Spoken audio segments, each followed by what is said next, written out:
하나님 말씀은 누가복음 24장 50절부터 53절 말씀입니다. 50절부터 53절 다 합독하고요. 오늘 이제 보게 되는 것으로는 다 봤으면 좋겠습니다. 우리 누가복음 24장 50절부터 53절인데요. 합독하겠습니다.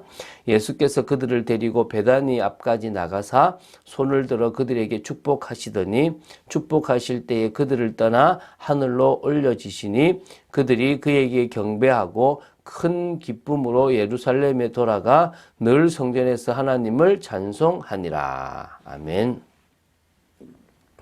자, 누가복음의 마지막 부분을 봅니다. 자, 이제 다음 주 월요일에 누가복음의 결론을 이렇게 내리고, 누가복음을 120회 만에 마무리를 지으려고 합니다. 오늘 보게 될 누가복음 24장 50절부터 53절은 누가복음의 에필로그에 해당하는 부분으로 보시면 됩니다. 예수 그리스도께서 제자들이 보는 가운데서 영광스럽게 승천하신 내용과 제자들은 큰 기쁨으로 예루살렘의 성전에서 늘 하나님을 찬송하였다는 내용입니다.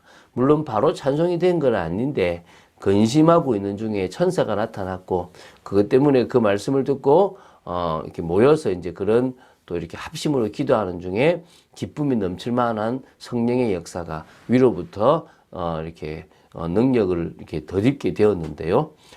그 부분에 대해서 오늘 조금 정리하는 시간 됐으면 좋겠습니다. 자, 이게 이제 사도행전과 연결되어진다고 보시면 됩니다. 이렇게 지금 네 절에 간단하게 이렇게 마무리를 지었지만 사도행전에서는 이 부분을 사도행전 1장 또 2장까지 본격적으로 다루었다라고 보시면 됩니다. 예수님께서 그리스도라는 사실을 믿은 제자들에게 위로부터 능력이 덧입혀졌으면서 일어난 엄청난 일을 사도행전을 통해서 우리는 확인해 보면 됩니다. 사실은 제가 만약에 사도행전을 안 했다 그러면은 요 누가복음 다음에 바로 사도행전을 한번 이어서 갔을 건데 제가 그런 생각을 못하고 그냥 사도행전을 먼저 해버리는 바람에 이렇게 가는 건 아쉬웠습니다. 그러다 이어져서 갔으면 참 좋았다라는 생각이 듭니다. 자, 오늘 보는 내용을 통해서 우리도 사도행전의 축복처럼 날마다 우리의 집에서 또 날마다 우리가 있는 직장에서 또 그러면서 교회에서 하나님을 찬송하며 영광 돌리는 전도자의 삶이 되어져야 할 것으로 믿습니다. 자, 말씀을 보겠습니다. 50절, 51절을 보겠습니다. 자, 사망의 권세를 이기시고 부활하신 예수님께서는 이제 승귀라 그래요. 높아지심의 한 단계인 승천하시게 되었다는 것입니다. 그러니까 승천, 그리고 보좌에 앉으심, 그리고 재림주로 오시는 이 모든 것을 승귀, 아래 승자에다가 귀. 그래서 예수님의 높아지심이라고 이렇게 이야기를 하고 있습니다. 이 땅에서 하실 일을 모두 마치신 후에요. 이제 다시 하늘나라로 원래 계셨던 그곳으로 가시기 위해서 그가 사랑하시는 제자들을 데리고 감람산으로 가셨습니다. 바로 그것이 오늘 여기 있는 것처럼 베다니 앞에 있었다고 보시면 됩니다. 왜냐하면 감람산과 베다니는 가까웠거든요. 그래서 40일 동안 하나님 나라의 일을 말씀하신 주 예수 그리스도께서 제자들이 보는 가운데서 승천하셨습니다. 물론 이 내용은 누가복음에 나오는 것이 아니고 사도행전에 나옵니다. 그래서 승천하시기 전에 손을 들어 그들에게 축복하신 겁니다. 하나님이 그들에게 복을 주시기를 기도하셨다라고 생각하시면 됩니다. 예수님의 이 같은 이 축복 장면은 예수님의 제자들에게, 그러니까 예수님께서 이 제자들에게 힘을 주시기 위한 행동으로 보시면 되는 것입니다. 자, 앞으로 세상에서 진행될 증인들의 활동이 인간적인 사역이 아니거든요. 다시 말하면 하늘로부터 오는 능력, 성령의 능력에 의존해야만 가능한 사역이기 때문에 예수님께서 그 하나님의 능력을 덧입기를 원하는 축복을 해주셨다라고 보시면 됩니다.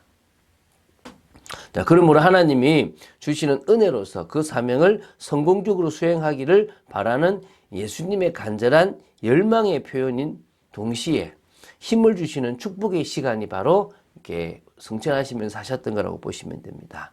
예수님은 제자들을 축복하신 이후 당신들을 바라보는 제자들을 떠나 하늘로 올려져 가신 겁니다.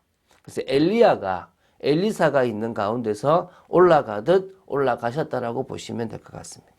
자, 52절, 53절 이제 두 절입니다. 자, 단 두 절의 기록이지만 이것이 사도행전의 1장과 2장까지의 기록으로 보아도 될 것 같아요. 자, 보면 그들이 그에게 경배하고, 당연히 올라가시니까 경배했겠죠. 그죠? 큰 기쁨으로 예루살렘에 돌아갔다라고 나오고, 늘 성전에서 하나님을 찬송했다고 나오지 않습니까? 올라가신 모습을 보고 멈칫했어요. 두려웠던 겁니다. 그때 흰옷 입은 천사가 나타나서 왜 두려워하느냐, 왜 멈칫하느냐, 하늘로 올라가신 그 예수님은 가신 그대로 내려오실 것이니까 너희들은 주님의 말씀을 따라라 라고 하셨기 때문에 제자들은 그 감람산에서 안식일에 가까운 곳으로 내려옵니다. 그것이 마가의 다락방입니다. 우리 유월절을 지켰던 장소라고 보셔도 되는데요. 그곳에서 이제 기도를 시작합니다. 마띠아를 뽑고 이제 기도를 시작하는 중에 오순절 날이 되었습니다. 오순절 날은 사람들은 6월절에서부터 50일로 생각하는데 6월절에서부터 50일이 아니고 6월절 다음 날인 초실절이 있습니다. 그게 예수님 부활을 상징하는데요. 그 초실절에서부터 50일입니다. 그래서 부활로부터 50일이 지난 이때 성령이 강림하시는 그 오순절과 같은 개념인데요. 그때 이제 성령께서 그 마가의 다락방에 모였던 120명의 성도들에게 위로부터 능력을 더딥혀 주시는 일이, 이 불의 혀같이 갈라지는 그 일이 각 사람의 머리 위에 임하게 되어진 겁니다. 그때 오순절을 지키기 위해서 여러 곳에 있는 유대인들과 유대교에 입교한 사람들이 이렇게 모여들으니까 예루살렘에 와서 그 모습을 봤는데, 그때 이 120명의 사람들이 15개 나라의 사람의 언어로 방언을 시작하는데 하나님 나라의 귀한 일을 말하게 되는 겁니다.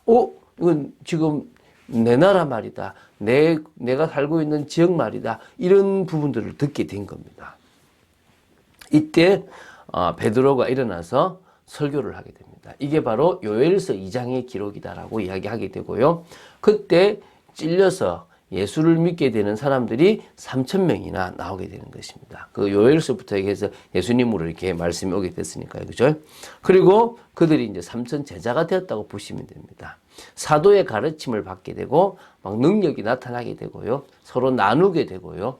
그리고 날마다 성전에서 날마다 집에서 막 참송하고 떡을 나누고 교제하는, 그래서 날마다 구원받는 사람들이 더해지는 그런 축복이 있었어요. 하나님의 나라가 예루살렘을 지나서 온 유대를 지나서 사마리아와 땅끝까지 가게 되었다는 내용이 바로 사도행전입니다. 그 1, 2장이 바로 그 모든 것의 시작이 되는 부분이고, 그게 지금 이 두 절에 짧게 누가가 기록을 했다라고 보시면 됩니다.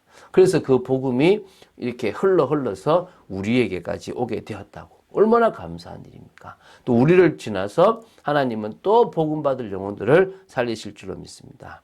땅끝까지 가게 될 줄로 믿습니다. 하나님의 때까지 가야 될 줄로 믿습니다. 여호와의 날까지 가게 될 줄로 믿습니다. 다윗은 뭘 봤냐면 세계복음화를 봤다, 이런 개념을 떠나서 자신의 시대에 해야 될 언약 성취를 바라봤다는 것입니다. 하나님이 자신을 통해서 이루시고자 하는 그것이 뭐냐? 왕으로서 오실 메시아를 예표하는 것. 그러면서 성전이 어떤 의미인지를 설명하는 것.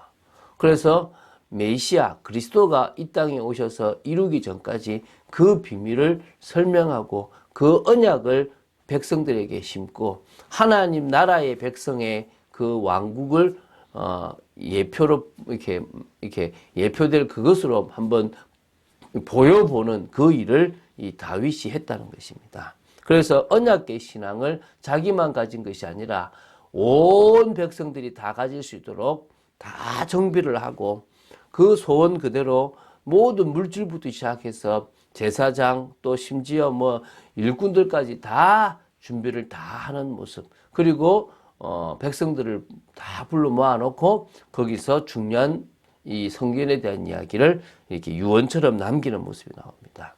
그런 그였지만 역시 바세바를 범하고 우리아를 죽이는, 또 자신의 힘이 대단하다라는 것을 드러내고 싶은 인구조사를 하게 되는 그런 하나님 앞에서 범죄한 일들을 하게 됩니다.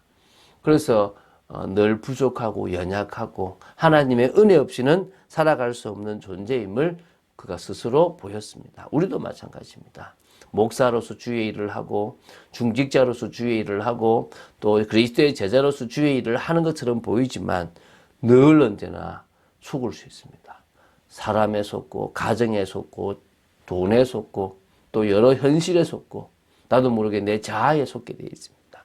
그래서 복음과 언약 안에서 올바른 중심, 하나님 중심, 말씀 중심, 교회 중심 이걸 계속 가져야 돼요. 그래서 하나님의 통치가 이루어지고 하나님의 기준과 가치와 방법과 방향이 서질 수 있도록 더 나아가서 신앙 공동체가 무엇인지 보여야 될 줄로 믿습니다. 그리고 우리 사단의 통로가 되는 우리 자아를 계속 복음 안에서 회복하고 또 회복하고 또 회복해 나가는 중에 전도자의 복된 인생을 살아가야 될 줄 믿습니다. 어제도 저는 한 분 권사님, 그것도 이제 농진청에 있는 귀한 분을 만나서 같이 선교에 대한 준비를 했습니다. 하나님은 코로나보다 더 심각한 상황 속에서도 우리가 선교에 대한 준비를 하기 원하십니다. 어제 우리가 시차례를 했는데 이제 시찰 목사, 나이 드신 목사님들이 지금 이제 장비를 마련해야 되겠다. 이제 이게 그냥 끝날 게 아니라 계속 되겠다. 이게 지금 인터넷 생방송에 대한 걸 하지 않으면 안 되겠다가 되어지는 겁니다. 사실은 심각한 상황이 되어졌거든요. 그런데 그런 상황을 대처해야 된다 중요한 게 아니라 그 또한 지나갈 것이고 우리는 그 속에서 선교에 대한 비전을 가져야 될 줄로 믿습니다. 하나님의 뜻을 이루는 귀한 일이 일어나야 될 줄로 믿습니다. 오늘도 그런 축복을 누리는 여러분 되시기를 주 예수 그리스도 이름으로 축원드립니다. 주는 그리스도시요 살아계신 하나님의 아들이심을 고백합니다. 말씀 따라가는 축복 속에 있도록 지켜주시고 하나님의 뜻을 이루는 귀한 삶이 되도록 지켜주실 줄로 믿습니다. 오 아버지 하나님, 저희들이 이 누가복음을 보며 하나님의 은혜를 나누고 예수가 그리스도일 뿐만 아니라 전도자의 인생을 가슴에 품게 하심을 감사합니다. 일평생 하나님의 뜻에 매여 살아가는 귀한 주님의 제자로 세워 주시옵소서. 주 예수 그리스도 이름으로 기도드립니다. 아멘.